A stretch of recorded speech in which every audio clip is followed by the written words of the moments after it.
Okay, thank you. I'm pleased to be here to discuss some work we've been doing. We do a lot of work in the broad energy arena in our group, from CAFE policy, corporate average fuel economy, clean energy standard, renewable fuel standard, biofuels. But today's topic is different. Today's topic is natural gas, and in particular, it's the impact of natural gas exports. I want to start off by positioning this work. I believe, and there's plenty of evidence to suggest, that shale gas really is a game changer. And by shale gas, I'm talking about fracking. I'm talking about all the stuff that you read about in the paper. But it is a huge resource. Our estimates are that it's an important contributor to growth in national income and will continue to be so in the future. It's part of the reason why we have the manufacturing resurgence in the United States. Not the only reason, but part of it. It will stimulate more conversion of old coal-fired electric power to natural gas, providing environmental benefits. And this I think is very important, last October the International Energy Agency released a study that suggested that shale gas, fracking, done right, is only 7% more expensive than shale gas done business as usual. So it can be done, according to the International Energy Agency, in a way that preserves environmental quality. So what happens with if we decide to take this shale gas resource and export a lot of it? And there's a lot of pressure in the United States to do just that. Until a few years ago, we were importing natural gas. We had what are called LNG, liquefied natural gas terminals. We still have them around the country. And they're sitting idle because we don't need any imported gas anymore. So the proposal is to take these import terminals and convert them at a cost of several $billions to export terminals. And so we ask the question, what happens if we do that? Now we start off, I'm an economist, and we start off with a general belief that free trade, certainly from a global perspective, free trade is almost always beneficial. But there's absolutely nothing in economic theory that says that free trade always benefits all parties. Globally, yes, but all parties, no. So you have to look at the evidence in each case. And that's what we tried to do here. We tried to look at the evidence. What happens to the United States economy if we allow different levels of exports? And we looked at 10% of the resource, 20% of the resource, and 30% of the resource. What happens at those different levels? So we used a model, and I'm not going to bore you with the details of the model. It's a model called Markov macro. Markov stands for market allocation. It's a bottom-up, it's basically an engineering model. It's a bottom-up model that has thousands of energy technologies in it. And you tell it what the energy service demands are projected to be. We get those from the Department of Energy. And then it finds the least cost way of satisfying those demands through time. We run out to about 2050. And we've also, though, coupled that with a macroeconomic model so that we can get energy price feedbacks back and forth between the macroeconomy and between the choices of energy technologies that are made by the bottom-up model. So this feedback, this two-way feedback, is really important in driving the results that we get. So like I said, we did it for 3 levels of export, and our results suggest that if we allow these increased exports, it actually reduces our national income. Small amount, and the smaller the exports, the smaller the reduction, but that it actually reduces our income. There's another study that I'll get to in a minute that shows that it actually increases income, and in both cases, in our study and in their study, it's small of smalls. So you really don't want to focus so much on the change in income, you want to focus on some other things that I'm going to be talking about. And in particular, you want to be talking about what happens to the price of natural gas domestically, the domestic price of natural gas, as we do these exports. And at low levels, not a big deal, but at high levels, moderate and high levels of natural gas exports, the domestic price of natural gas by 2035 is more than 40% higher than it would be without those exports. And that's a big deal for the U.S. economy. It also changes the energy resource mix. We use less gas, we use more coal, and of course that has environmental and economic implications. Electricity prices are higher, again with small exports, not much, but with larger exports, they're up quite a bit.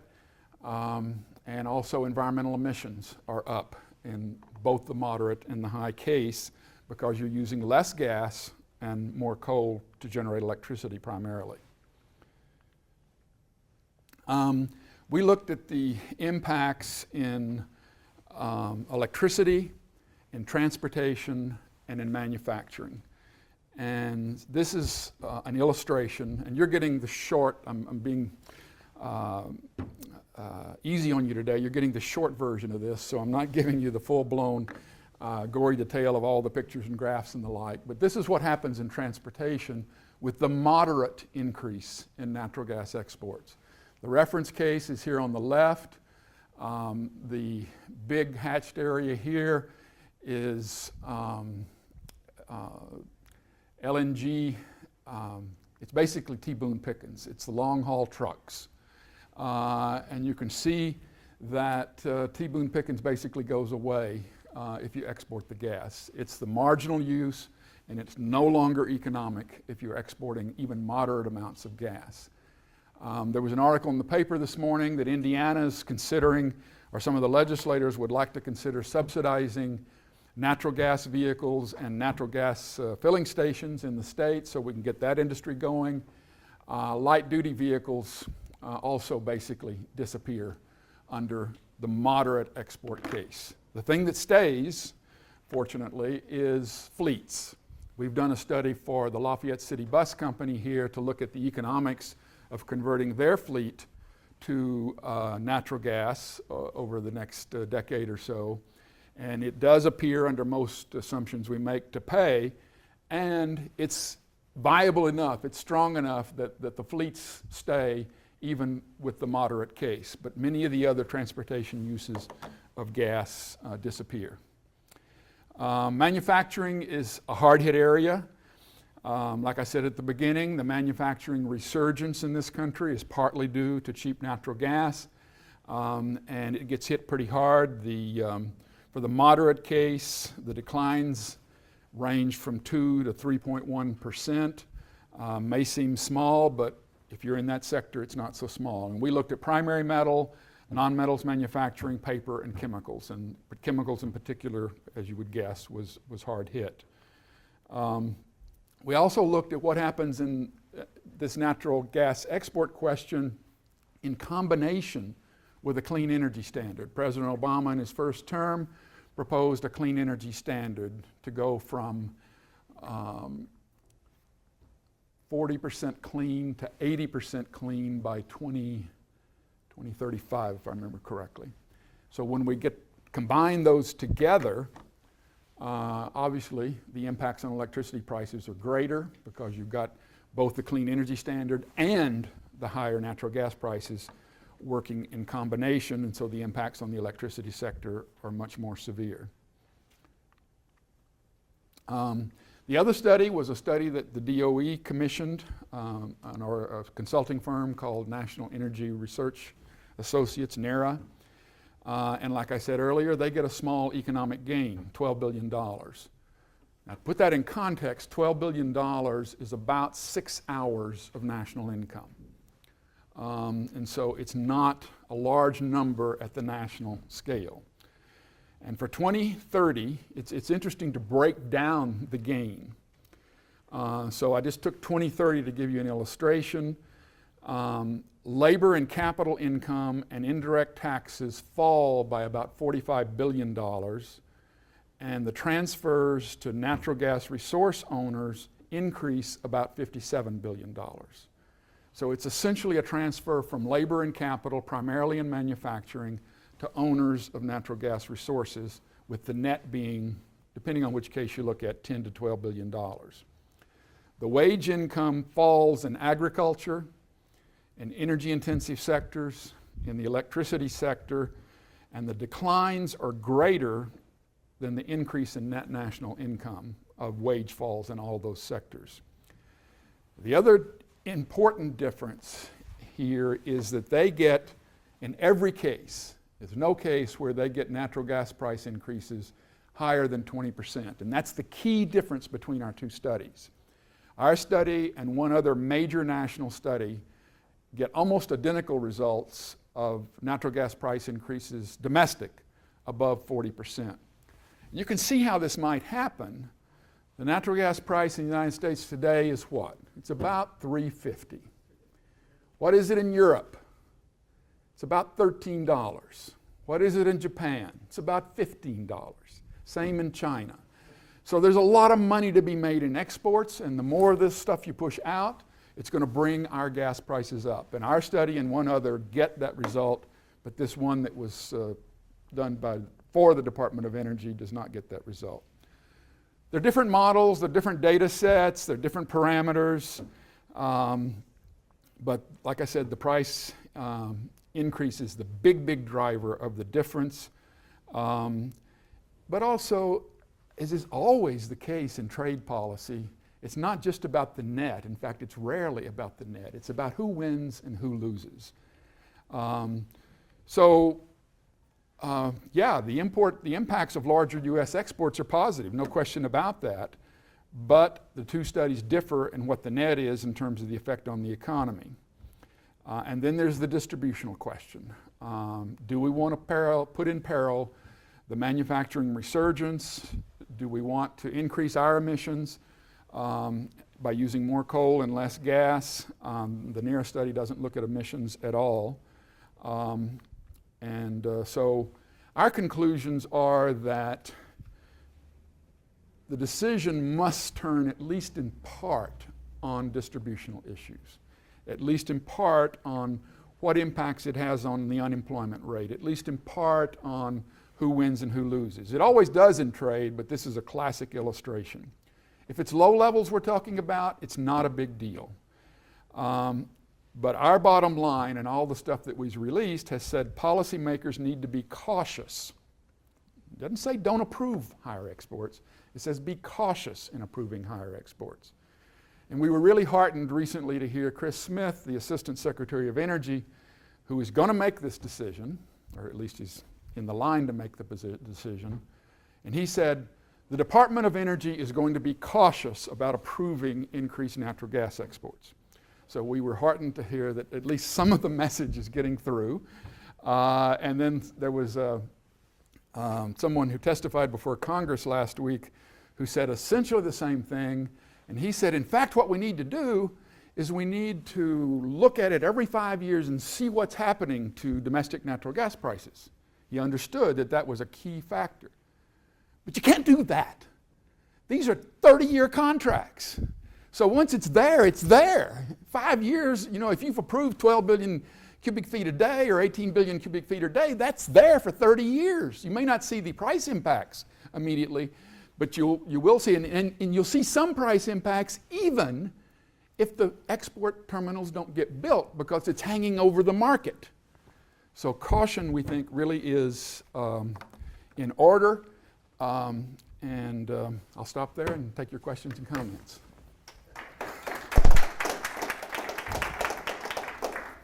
Well, this is first of all, I spent 20 years at Phillips Petroleum. And a lot of times in Odessa and Midland, Texas, in gas fields and reservoirs. And so I know a little bit about this stuff. And I think your results are right on target, and it's a very timely message. The other thing that ties into the policy research, one of the things we will say, I know Art and I do quite frequently, that energy security is national security. So there's other parts of the impact of this study in terms of exporting a lot of our energy resources, which can affect treaties, can affect other countries' behavior, is important because we see that in the Middle East. We saw that when I joined Phillips in '73. In '74, all of a sudden the oil embargo hit. We have tar sands, we had coal gasification, coal liquefaction, we had all of those things where we invested billions of dollars as the industry. And it was a really important area because we knew that energy was important to all of us. But I think if we look at from a policy standpoint and we understand having the energy capabilities within the country and its impact on stepping back systems level and looking at the effect on national security issues, the cost of national security, and us driving perhaps the world condition down to a little lower notch because we have the energy sitting here. As Putin showed England that if you shut the gas off, things start to, so all of a sudden they're talking about, moving beyond the Magnox reactors, reinvigorating that. When I joined Phillips, we had negotiating the North Sea program, and we had Norway, and we had the European Union, we had England, and we built the gas processing at Teesside, England. We moved all the oil to Stavanger. And there's a little complex in negotiations on future value of those treaties in terms of reservoirs. The only win that I see in the short term, and I just kind of say it jokingly, is I was down at University of Texas Pan American to do a ribbon cutting for their new Center of Science and Technology that they were doing. And as I drove back to San Antonio, which is about a 6-hour, all I saw were drilling rigs every 20 miles. And I happened to stop in to get something to eat, and one of the drilling crews was doing exchange. They were talking about a larger reserve, maybe 50 to 100 times bigger than the Eagle one that's being expanded upon. But the winner, at least in terms of like within Texas, Purdue, is that I believe there's a Texas statute with the Texas Railroad Commission where any energy that is consumed within the state of Texas is free from any type of additional tax. But anything that goes outside the state of Texas goes directly to, I believe, the University of Texas system and the Texas A&M. That's right. So in Indiana, if you ever decide to export, then perhaps your university education system can get some benefit. And we've got some shale down south. Jim? Yeah, I'm just curious. I mean, you and I traded messages around this, and I, agree with the sentiment and the conclusion. I guess the question I have, though, because I don't know how the details of how the Marcal model works and so forth, is there any scenario, and if there was, would it make a difference, if the gas that was exported were truly incremental gas produced, right, and didn't really compete gas away from U.S., the more strategic interests we have around reducing reliance on coal, supporting the manufacturing assessment, so forth. And part of the reason I ask this is I've thought about this, but more from a North American perspective than a U.S. perspective. And I do believe that there are a lot of shale reserves, particularly in the northwest part of Canada, that are never going to hit the market, the consumption market, but could find their way to Kitimat and export it to Japan. How does the model treat that issue? And then I guess the other question I'd have, and I'll shut up, is how does the market treat elasticity? Great questions. I'll try to give you a condensed answer, and we can talk more later. We asked the same question, and we use a Marcal database that comes from EPA. It's the 2010 database, which is based largely on DOE. It comes largely from NIMS. But we weren't happy with the supply curves that were in that database. So we replaced them with the MIT supply curves because we thought those were the best curves that were out there today to represent the shale. And they're much more elastic than what's in the original database. And even with those more elastic supply curves, you still get this result because there's plenty of growth. In fact, this is 2010 database. When we presented this to the rural electric co-ops in DC, they want us to go to the 2012 database because it has all the new source standards and a lot of new rules for electricity that aren't in the 2010 database. And we said, write us a check and we'll be happy to do that. But, and I should also say, because I get asked this every time I present, who paid for this work? Because there are a lot of people that stand to benefit and a lot of people stand to lose. And the answer is that the development of the original model was paid for by USDA and DOE on another grant, $1 million grant, to do some other things, to compare biofuels with all the other energy alternatives. That's why we needed Marcol. And that grant's long finished, and the work since then on natural gas was funded. I have an endowed chair at Purdue, and it was funded out of that endowed chair. So there's no outside money at all in these results from either side.